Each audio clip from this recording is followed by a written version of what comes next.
Today we're going to talk about the cardiovascular system. This presentation is divided in two parts. The first part has to do with identifying the different types of blood vessels and also characteristics of the components in the walls of the blood vessel.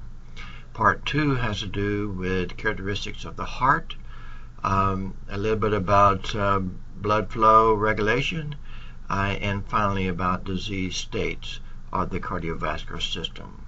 Thank you. We're going to talk about the cardiovascular system. The cardiovascular system is composed of two parts. One has to do with identifying the vessels themselves and describing the components in the wall. The second part has to do with defining heart, structures therein, and a little bit about blood flow and lymphatics and disease states. Now, multicellular animals need three mechanisms. One, a mechanism by which they distribute oxygen, nutrients, and hormones. Two, they need a way to collect from the cells of the body waste products from metabolism.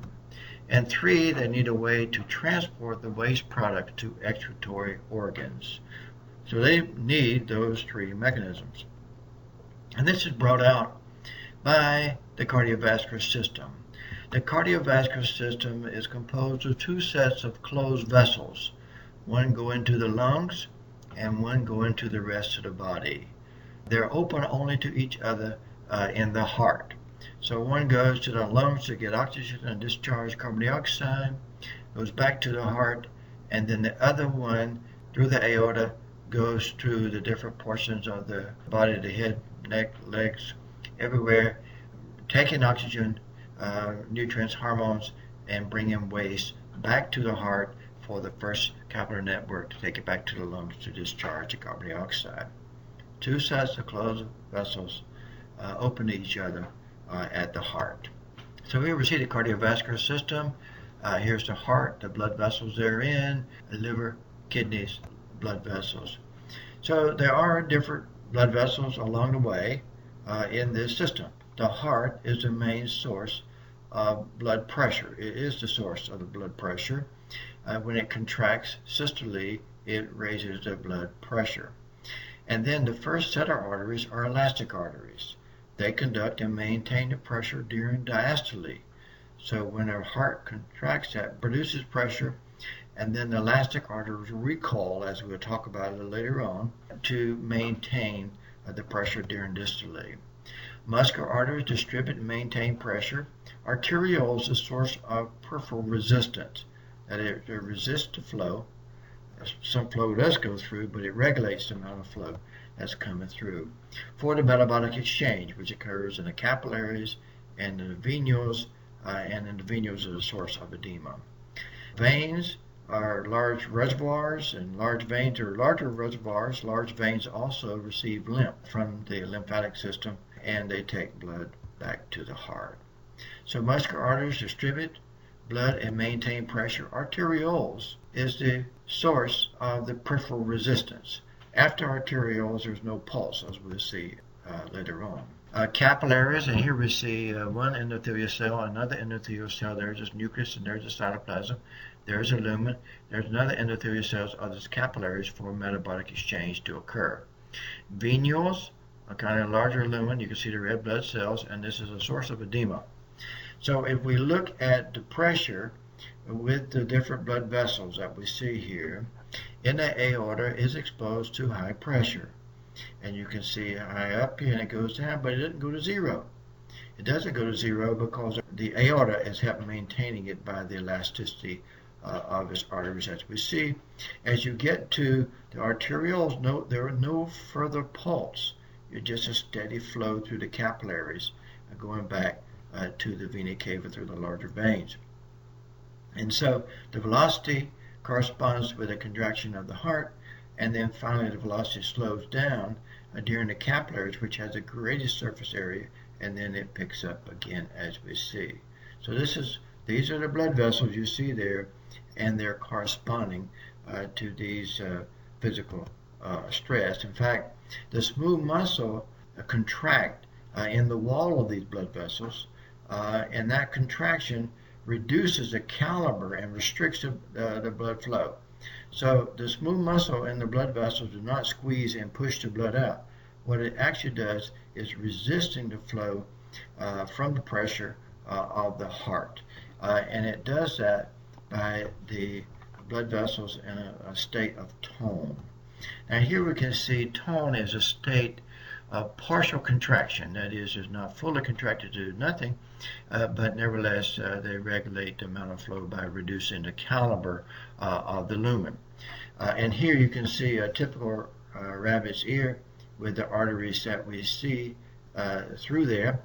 However, if you cut the nerve that causes these arteries to keep the tone, you can see that they will stretch out and they will fill up. So this is the real lumen capacity of them compared to this is what it is normally because it's in a partial state of contraction. And what you see here, this is the same artery. This is whenever it's contracted, as we see here, and in a state of tone, as opposed to totally relaxed. There you can see the lumen can change dramatically in the same vessel if you do not have contraction of the smooth muscle occurring. So coming out of the heart, you have these elastic arteries. And elastic arteries, so coming from the heart, you have a high pressure, and the elastic artery expands, and that dampens the pressure somewhat. And then whenever the heart relaxes during dystole, you get the recoil. So you got expansion and then the recoil during diastole, and that helps maintain the pressure. So it doesn't go to 120,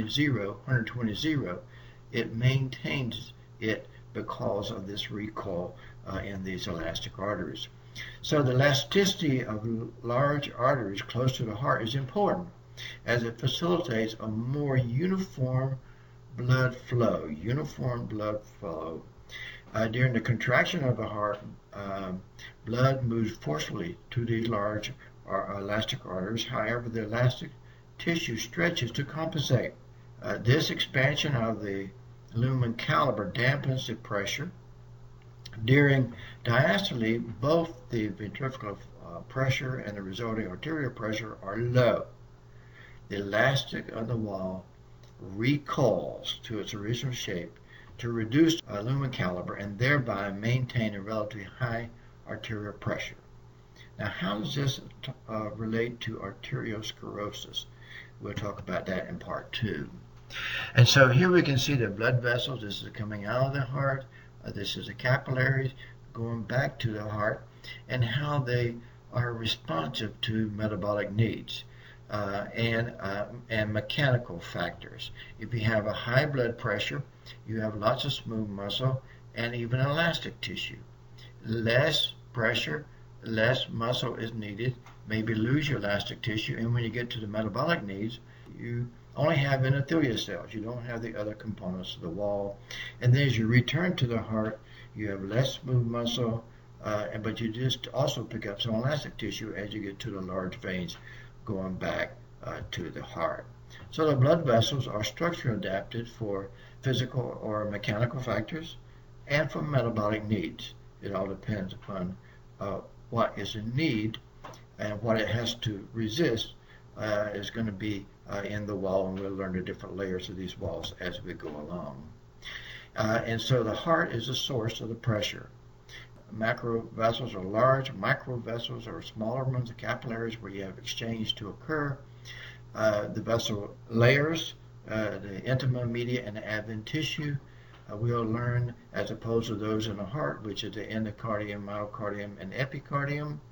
And the Purkinje fibers are things in the heart, modified cardiac muscle cells that transmit electrical impulses deep within the heart itself.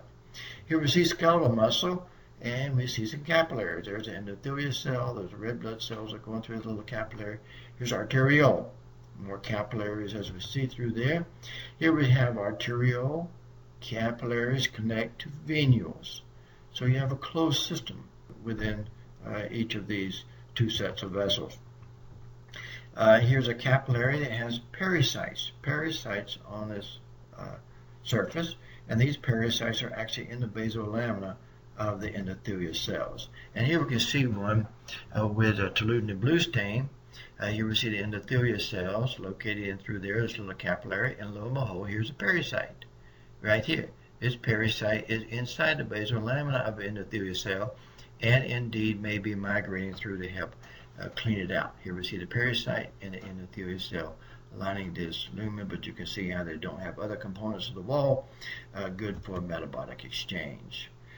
Now, the endothelial cells are active cells.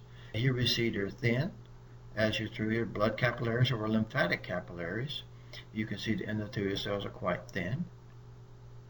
They have receptors on the surface for the components to come through, and they transport without much energy. It doesn't require much energy to go through. They're flattened, so they won't have much turbulence as blood cells are going through. They don't bump along the wood that they would other types of epithelial cells.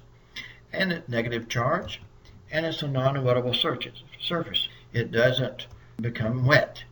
It's kind of waxy in the shape, and the negatively charged surface prevents things from sticking to a surface. Here we see the endothelial cells at electron micrographic view. This is the endothelial cell nucleus, and you can see how the cell folded back on itself and it made these junctions. And this is the occluding junction, a tight junction, to prevent fluid from coming out of this lumen into this space. And this is muscle. So this is a certain type of capillary. This is a continuous capillary that you see in muscles. Now, this is the lumen of a capillary, and you have these vesicles which are pinching off here and there so that you have transport without much energy between vessels. So there's three types of capillaries. Continuous capillaries. They have a complete basal lamina. All endothelial cells, epithelial cell has a basal lamina, and you find it in muscle, brain, testis, thymus, and here we see in the tongue, this is skeletal muscle. You can see the nuclei on the periphery, and these are capillaries. So these are little endothelial cells in the capillary. The white things here are the capillaries that we see in muscle, and these are continuous capillaries. In contrast, the glomerulus, which is this structure here, which is a capillary tuft covered with podocytes on the outside, Bowman spaced, and then his parietal cells, they're fenestrated. The basal lamina is complete, but they're leaky. And then there's discontinuous. That's the one that's most widely open. You find that in the liver and the sinuses of the liver. The basal lamina is incomplete or lacking. And so here we can see it. Continuous, there's a basal lamina in through there, very distinct, and you have transport vesicles occurring. This we have in muscle or the brain or the testis.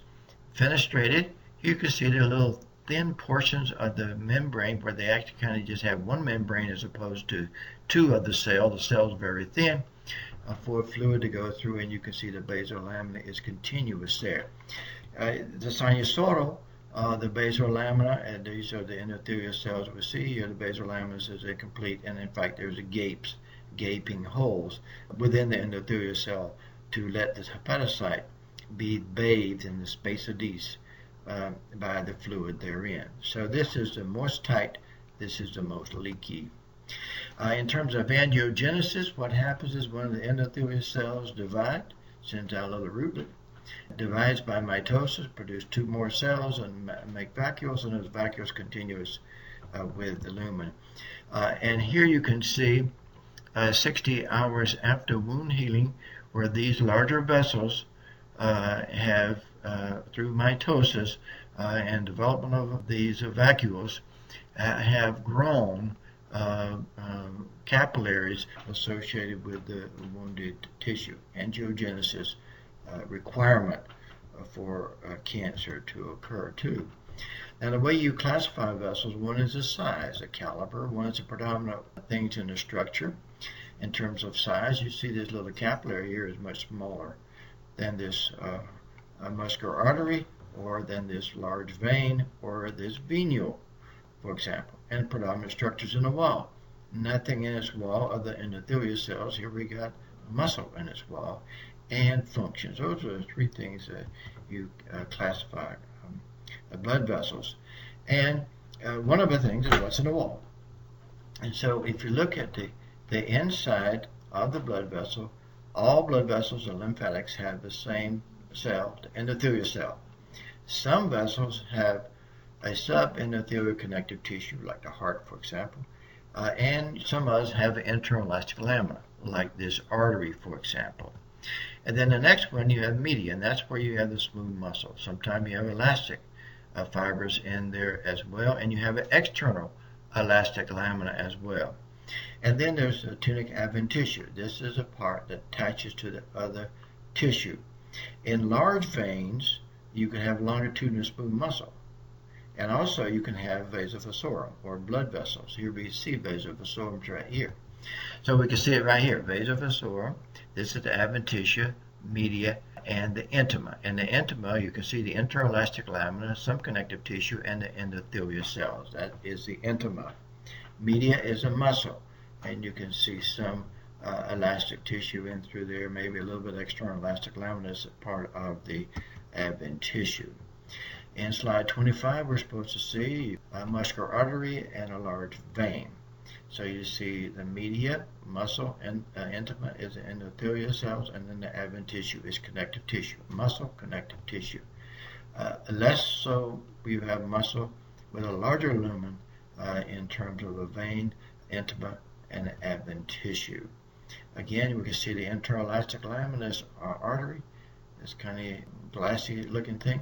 You can see the connective tissue below and the endothelial cells on the surface. Large vein, you can see the endothelial cells there, but no distinct interelastic lamina like you see in the artery. And that, the contraction of that interelastic lamina is what makes it look scalloped, more so than is characteristic of a vein. You can see the scalloping here versus that of this large vein. And here we can see the connective tissue as well as the smooth muscle and the internal elastic lamina in the artery. So intima, media, adventitia. Interelastic lamina of the artery, not so much in the vein as we can see there. Sometime in a large vein, this is a human spermatic cord, a large vein therein. You have the intima, media, again, smooth muscle and cross-section. Circular smooth muscle, I should say, but also in the adventitia you have some muscle as well. In fact, the tunica beginning of large veins have bundles of longitudinal disposed muscle. So instead of circular, they're longitudinally disposed, especially in hanging veins, because this kind of helps in the hanging vein to support the vein, because that's what muscle does in the tissue, is it helps restrict and support it. Also, there's blood vessels. This is the vasa vasorum that we see here and here in this wall. So this is the adventitia that has longitudinal smooth muscle, the media, and the intima, which has endothelial cells and some connective tissue cells. Again, with a large vein, you have smooth muscle bundles, longitudinally disposed in the adventitia as opposed to the media and the intima. Also, in the intima, you may have projections out here which makes the valves. Here's a valve here, there's an artery, vein, and you can see the valves that you see there. Now valves occur in medium caliber veins, especially extremities, and here we can see the valve right in through here, this little, fairly large vein. Also we see them in collecting ducts, so this is a collecting duct and lymphatic. You can see little valves that goes on. The function is to ensure a unidirectional flow. They want it to flow toward the heart and not back to the tissue. It's composed of a little flap. You got endothelial cells with some connective tissue inside there, reinforced by the connective tissue. And you see the connective tissue in through there, and little dots here are the nuclei of endothelial cells. Unidirectional flow, and we'll talk about that later on when we talk about bypass surgery. So there's 3 EMs that we can see. Here's a little arteriole. You can see the blood cells inside there and the endothelium on the surface, and maybe a little bit of muscle that we see there. Here's a small artery, a small vein, as we see there, the intima inside, media, and the adventitia. Here on the elastic artery, we see the internal elastic lamina in through there. I really can't see elastin, but that's the media and the advent tissue. So in the appendix, we see a large artery. There's a lot of pretty thick wall. As we can see, the intima has these smooth muscle cells and the advent tissue, and the intima media with the smooth muscle and the advent tissue. Large vein, big lumen for the size of the wall, less media, the advent tissue, and the intima next to the red blood cells. Venule, an arterial, and then a lymphatic. And here we see a lymphatic. Usually the endothelial cells of a lymphatic are thinner than what you see in the blood capillaries. Large veins, we can see that it has collagen fibers in through there. There's a media with the smooth muscle cell, and also collagen we can see over here in the advent tissue. Again, we see large vein. Again, that we show the collagen component and the muscle component, brown and the red blood cells. The venule, arterial, lymphatic, as we see right there. Now, veins are very important because veins return the blood to the heart. Also, they are a reservoir, and that's what we're going to see here. They also receive lymph to return the fluid back to the bloodstream. So fluid leaks out, the edema, whatever, it comes back through the lymphatics and gets back into the bloodstream in large veins. Also, the large veins is a reservoir. You can see a high percentage of this pie is large veins. Now, the total volume we have is about 12 to 13 pints. So when you give a pound of blood, you're giving almost a tenth of your blood. And that's made possible because you have these large veins. In fact, 59% of your blood volume is stored in these large veins of venuses or sinuses, is where the blood is stored. Note that only 5%, so all this blood system is so the 5% could have the metabolic exchange to occur. When you give blood, you pull from these large veins, so these reduce in the percentage that they occupy of the whole blood, but then the actual amount of blood of these pretty much stays the same.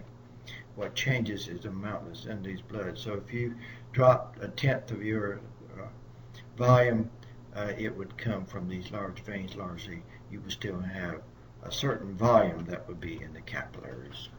So in summary, the blood vessels correspond to their needs. Could be mechanical needs, physical needs. If there's more pressure, you're going to have more smooth muscle and elasticity.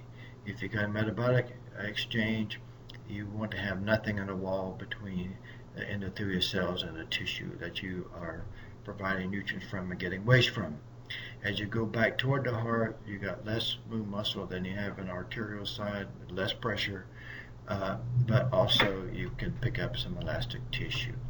So the blood vessels are structurally adapted for the physical and metabolic needs. So here we have valves in the vein, muscle in the arteries, the capillaries, thin-walled endothelial cells lining that for metabolic exchange to occur. That concludes part 1 of the cardiovascular system.